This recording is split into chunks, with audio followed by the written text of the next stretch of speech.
guys, so today we're shooting the second video in the Kitchen Vixen series, and it's a very special day for me because today marks the 1-year anniversary of when I started my food blog at KitchenVixen.ca. So I thought we needed to celebrate, and what better way to celebrate than to make some cake. So I'm going to make a cake that is probably different from what you're used to.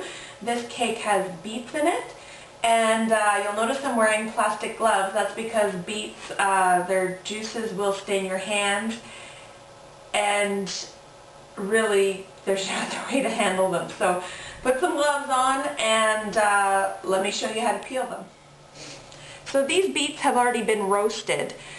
They went into the oven for probably a little bit over an hour at 350. So they've since cooled off and they're ready to peel now. The thing now is that they will come off, the skin will come off very easily. So you just need to use a little bit of your nail even through the glove here. And you'll see how that just flakes away.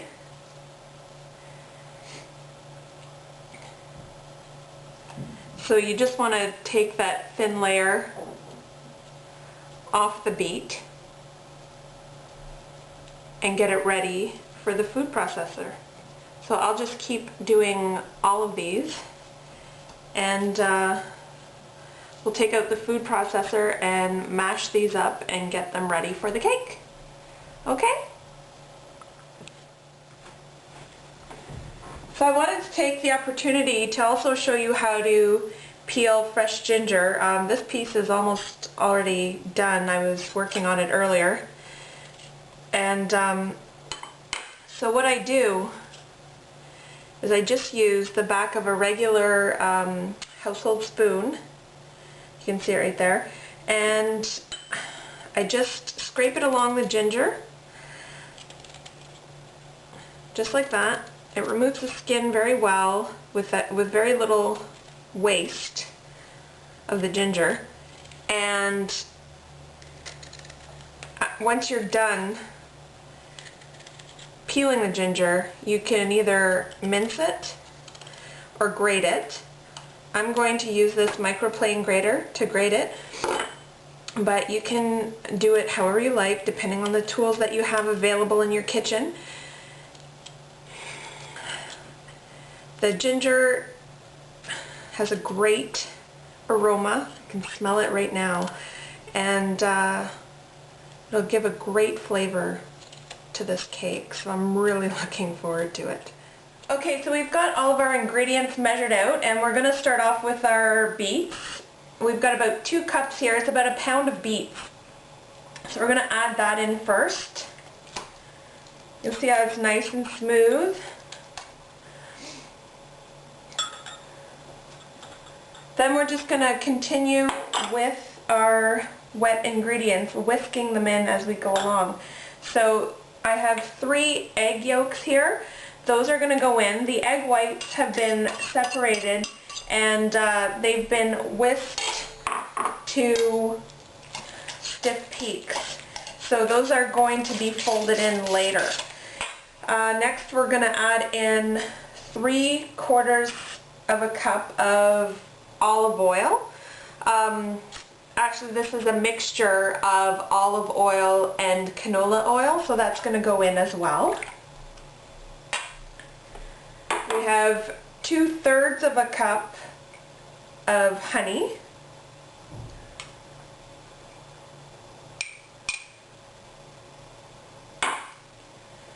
The grated ginger.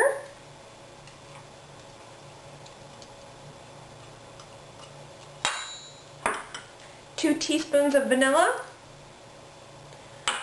and some orange zest with the juice of the orange. Alright, so we're just going to mix that all in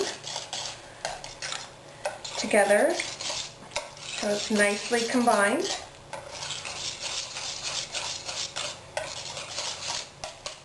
I like to use a small whisk for these kind of jobs. I think it gives you greater control. A large whisk is takes up too much space in the bowl and doesn't let you work with the ingredients as well. So see how nicely combined that is? That's the consistency you want. So we're going to put that aside and work with the dry ingredients. We have 1.25 cups of white all-purpose flour here, 2/3 of a cup of cornmeal, so I'm going to put that in there, 3 teaspoons of baking soda. This is our cinnamon and nutmeg, about 1 teaspoon of each, maybe about 1/2 teaspoon of the nutmeg, a good pinch anyway. And we're just going to put in a good pinch of salt as well, 1.5 pinches. Okay, we're just going to stir that up.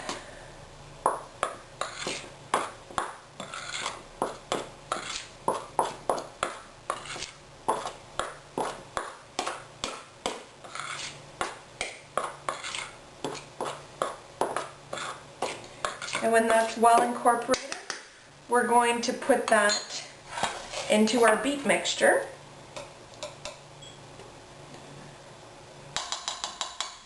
So at this point, I'm going to switch back to the spatula, being careful not to overmix it.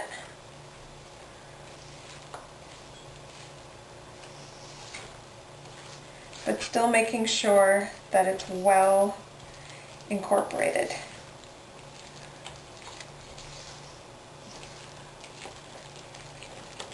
Look at that beautiful color.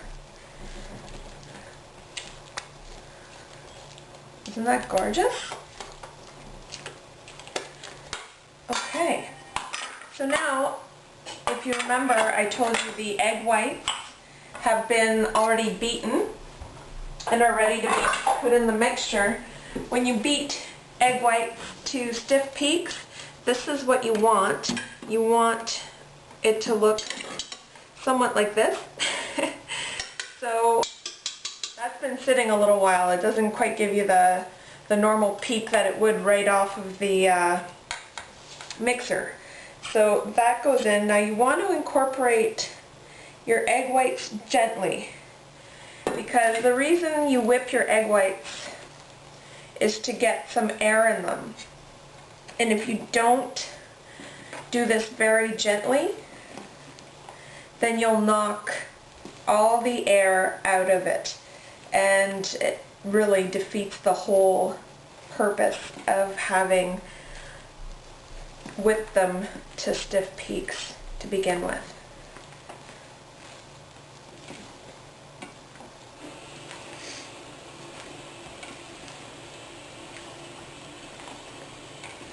Now you'll notice that the only sweetener in the recipe was honey, and not all that much, but beets are very sweet, so you probably don't need much. It depends on what you like, but you'll see that this recipe will be very tasty without a whole lot of sugar. So this is going into a 10-inch springform pan. The pan has already been buttered and floured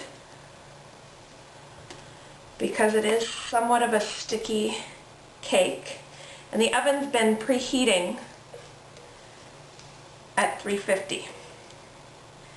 So 350 is a pretty general heat to bake at, and you'll find a lot of recipes cook that way, at that temperature. So you just want to put this in the oven for 35 minutes or until a toothpick inserted in the center comes out clean. And once the toothpick comes out clean, it's ready to come out. So this is our final product here. It came out of the oven about half an hour ago, still cooling. But I thought I'd take a slice to show you what the consistency is like. It's kind of like a carrot cake, and it's got a nice strong ginger flavor. It's not very sweet, So if you wanted to, you could brush it with a nice honey glaze, or just drizzle some honey on it, or serve it with some whipped cream. Or you could just eat it with a nice cup of tea for breakfast. So to get this recipe or a number of other recipes, you can visit the website at KitchenVixen.ca. And until next time, bon appetit!